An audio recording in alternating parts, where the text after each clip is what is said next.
Pesawat model kawalan radio RC udara mempunyai banyak pilihan dari segi jenis, bentuk dan kuasa kelajuan ketika ia beraksi di ruang udara.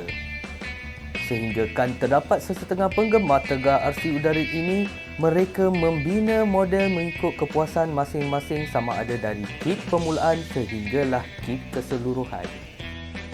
Okey.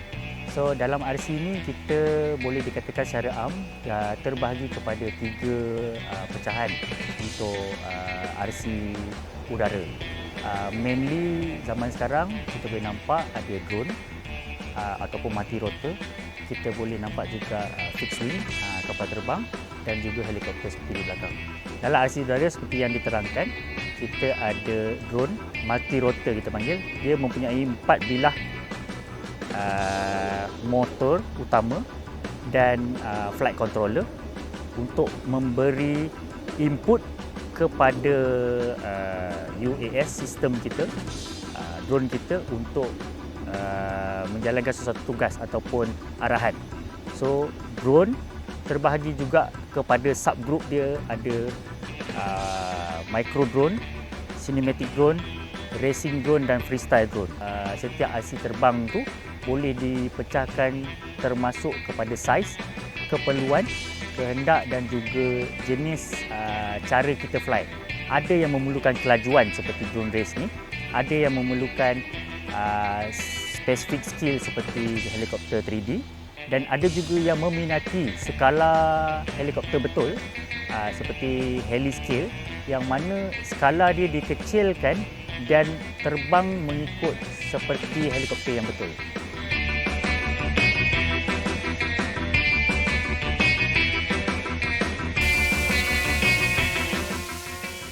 Hobi kepada komuniti menjadi sasaran kepada peminat RC udara dan anda tidak perlu risau kerana terdapat garis panduan bagi mereka di luar sana yang berminat untuk mencuburi dunia RC udara ini.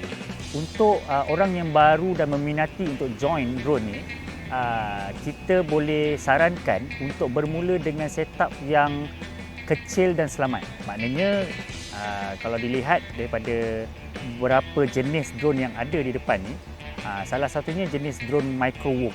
So yang mana sebenarnya kemampuan dia sama juga dengan drone-drone yang lain.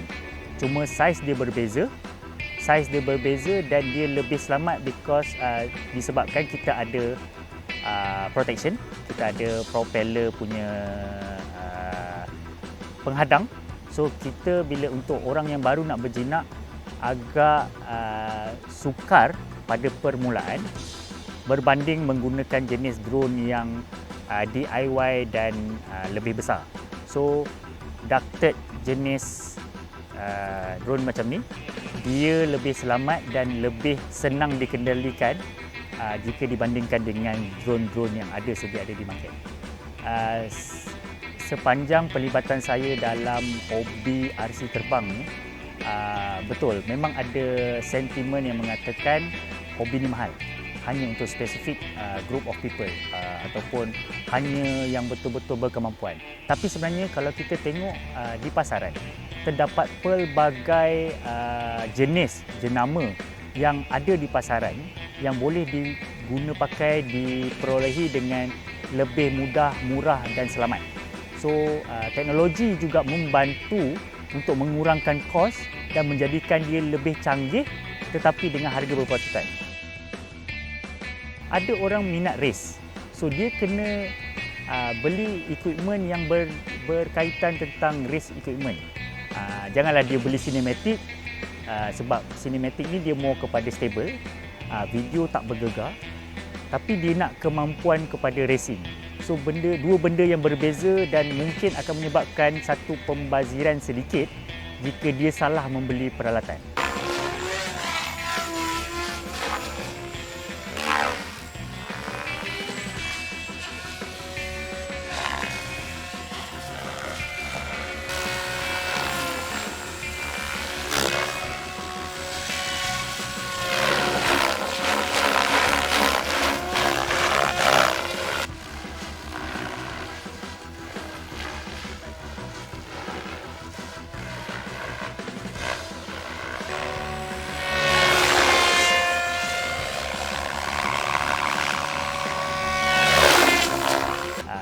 kami mempunyai masalah yang utama seperti tiada spesifik tempat yang boleh kami lakukan penerbangan dengan selamat.